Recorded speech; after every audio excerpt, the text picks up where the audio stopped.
Bon, parlons des autres candidats. Là. Je vais vous entendre. Rodolphe, le nom d'Olivier Primo, là, cet influenceur, homme d'affaires là, qui s'ajoute au tableau des candidats potentiels. Tu en penses quoi, toi, Rodolphe? Ben, écoutez, est-ce que c'est positif d'avoir des gens de l'extérieur? Tout à fait. Est-ce que c'est bien d'avoir des gens de la communauté des affaires? Oui. Est-ce que Olivier Primo a l'expérience en tant qu'homme d'affaires pour diriger le Québec? Ben, on peut se poser des doutes. Est-ce qu'il a l'expérience même politique? On peut se poser des doutes. Puis on se demande, est-ce qu'il fait vraiment ça pour faire circuler son nom et avoir une certaine forme de visibilité, ou est-ce qu'il est vraiment sérieux dans sa démarche? Les prochaines 48 heures, on le diront, mais ça veut dire, normalement, c'est quelqu'un qu'on s'attend qui vienne avec une certaine forme d'équipe et d'expérience. Et pour l'instant, disons que c'est assez limité. Détente, est-ce que c'est sérieux, tu penses? Ben, j'ai une réponse qui tient en 2 mots, Pierre Fitzgibbon. Alors, est-ce qu'on veut avoir un gouvernement mené par quelqu'un qui est excellent en affaires, mais qui est excellent en affaires? C'est ça, là, son CV. Et il est excellent en affaires.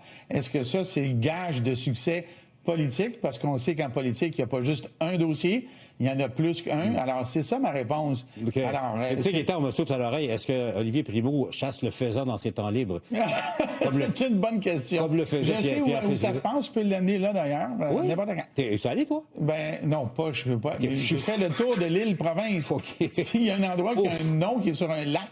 Okay. Et puis ça donne que c'est pas loin de chez moi. OK, d'accord. Yasmine, bon, Olivier Primo, au départ, c'est le Beach Club, et puis bon, ensuite, s'est diversifié, a fait autre chose, mais c'est un influenceur influent, passe-moi le pléonasme. Mais tu sais, il y a quoi, 600 000 personnes qui le suivent, me dit-on. C'est sérieux ou pas, Yasmine? Ils le suivent pas pour son contenu politique. Là. C'est important aussi de le dire. Là. Ils le suivent parce que... Puis moi-même, je le suis. Là. Okay, bon. Je déclare mon conflit d'intérêt. Ouais. Mais pourquoi tu le suis? Parce qu'il il donne des commentaires, il teste toutes les poutines à travers le Québec, puis il dit laquelle est la meilleure. Puis il teste les pizzas à travers le Québec, puis il dit laquelle est la meilleure. Puis il reçoit des grands DJ au Beach Club. Puis tu es allé au Beach Club? Je suis jamais allée. Mais si un congrès de la CAQ se tient au Beach Club, je me propose pour aller le couvrir à vie à TVA. Mais quand même, il se prononce souvent sur des enjeux politiques. Oui. Sensibilise le gouvernement.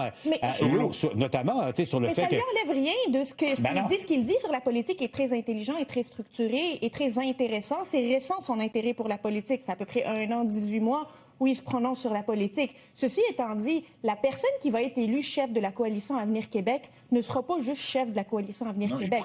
Il va être premier ministre, premièrement et avant tout. Bon. Est-ce qu'Olivier Primo va pouvoir monter cette énorme marche pour être premier ministre, s'occuper de la santé et de l'éducation, de la culture, des finances publiques? C'est là où la question se pose. Non, vous êtes des bêtes politiques, vous connaissez la poutine, vous aussi.